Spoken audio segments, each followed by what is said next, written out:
Imagine having a full-time job, but still being unable to afford a normal life. Not a luxurious life. Just your own room, a little privacy, an occasional meal outside, some money saved for emergencies, and eventually, a home, marriage, or a family. At 25, Winnie Zung works as a sales agent in Wuhan. She spends long hours on live streams selling consumer products and earns 4,000 yuan a month, about $590. But she is so afraid of losing that income that she invited another woman into her rented room. Not just to share the apartment, to share the bed.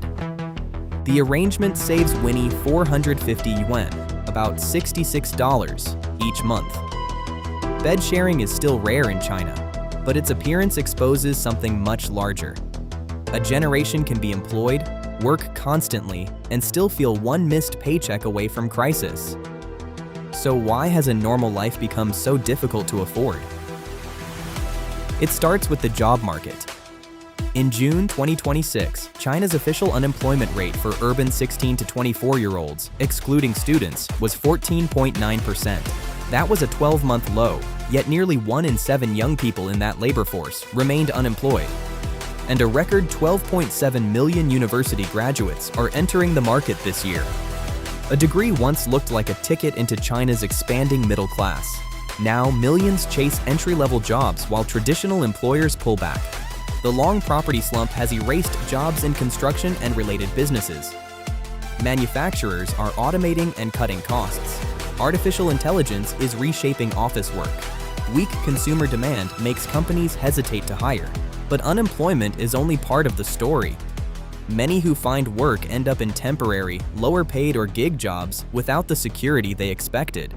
A Chinese employment research center estimates that flexible workers, people without permanent full-time contracts, could reach 320 million in 2026. That is about 44% of China's workforce. Bao Zhang is one of them. After losing his software testing job, the 30-year-old became a ride-hailing driver in Beijing. He works from around 7 in the morning until almost midnight. After car rental and charging costs, he takes home approximately 6,000 yuan or $885 a month. On paper, Bao is employed. In reality, his income depends on every ride, every day, with less protection if he becomes sick or demand falls. And as more laid-off workers enter delivery and ride-hailing, competition increases while earnings are squeezed. That is the central problem. Having work no longer guarantees feeling secure.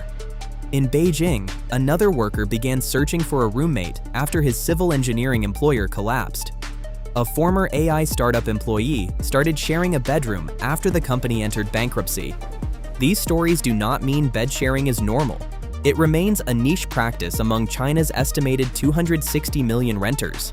But discussions about it attracted tens of millions of views on Chinese social media because the fear behind the practice is much bigger than the practice itself.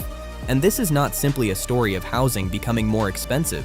Home prices have actually fallen across much of China. The deeper problem is weakening income and confidence. A cheaper apartment can still feel unaffordable when wages are stagnant. A deposit requires years of savings, and a job can disappear without warning. So young workers adjust. Smaller rooms, more roommates, longer commutes, fewer purchases. Then, a normal life begins to move further away. When tomorrow feels unstable, cash in the bank feels safer than a wedding, a mortgage, or a shopping bag. And that creates a much bigger problem for China. Chinese factories can produce electric vehicles, batteries, solar panels, and robots at enormous scale. Exports and industrial production remain powerful, but domestic demand is weak because households are afraid to spend. In the second quarter of 2026, China's economic growth slowed to 4.3%, its weakest pace in more than 3 years. Strong exports and industrial output were overshadowed by weak consumption. That can create a vicious cycle. Workers fear layoffs, so they save more. When they spend less, businesses sell less. Businesses then delay hiring or cut costs, making workers even more afraid to spend. Beijing has made employment a national priority. It has launched hiring campaigns for graduates and aims to create more than 12 million new urban jobs in 2026. But temporary work is easier to create than stable, well-paid careers. especially while the property sector remains weak and automation is replacing some of the jobs that once absorbed large numbers of workers. China's previous generation lived through decades when tomorrow usually felt richer than today. Many of their children are entering adulthood with a different question. Not, how quickly can I move up? But, how long can I survive if everything goes wrong? When a young worker has to divide a bed just to feel financially safe, the real crisis is not the bed. It is the fading belief that hard work will buy a normal life.